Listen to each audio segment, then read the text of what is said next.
লেবাননের দক্ষিণাঞ্চল দখল করার ভূখণ্ড নিজেদের নিয়ন্ত্রণে রাখার ঘোষণা দিয়েছে ইসরায়েল। লিতানি নদীর দক্ষিণ অংশে যা দখল করা হয়েছে তার একটি বাফার জোন হিসেবে ইসরায়েলের নিয়ন্ত্রণে থাকবে। এই ঘোষণা আসে যুক্তরাষ্ট্র মধ্যস্থতায় ইসরায়েল ও লেবাননের মধ্যে 10 দিনের সাময়িক যুদ্ধবিরতির পর। তবে পরিস্থিতি এখনও উত্তেজনাপূর্ণ। ইরানপন্থী সশস্ত্র গোষ্ঠী হিজবুল্লাহর হুঁশিয়ারি দিয়ে বলেছেন, যুদ্ধবিরতি লঙ্ঘন করা হলে তা পাল্টা জবাব দিতে প্রস্তুত। হিজবুল্লাহর ভাষায়, শত্রুদের যে কোনো প্রতারণার আক্রমণে মোকাবেলায় তাদের যোদ্ধারা প্রস্তুত রয়েছে।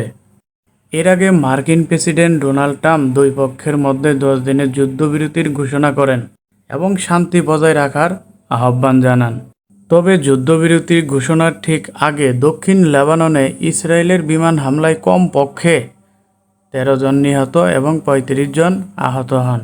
ইন্না লিল্লাহি ওয়া ইন্না ইলাইহি রাজিউন। এর আগে 8 এপ্রিল ইরান ও যুক্তরাষ্ট্রের যুদ্ধবিরতির পরপরই লেবাননে বড় ধরনের হামলা চালায় ইসরায়েল। মাত্র 10 মিনিটে প্রায় 100 স্থানে 160টি বোমা হামলা চালানো হয়, যেখানে একদিনই নিহত হন অন্তত 254 জন এবং আহত হন প্রায় 1200 মানুষ। এদিকে মধ্যপ্রাচ্যের পরিস্থিতি আরও জটিল হয়ে উঠছে।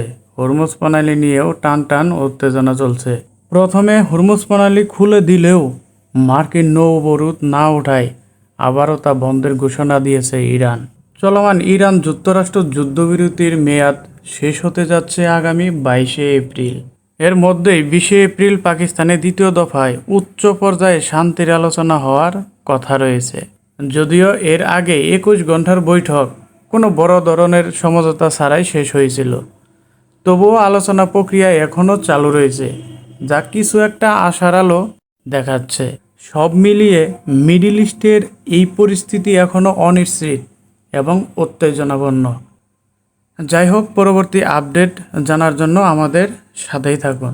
ধন্যবাদ।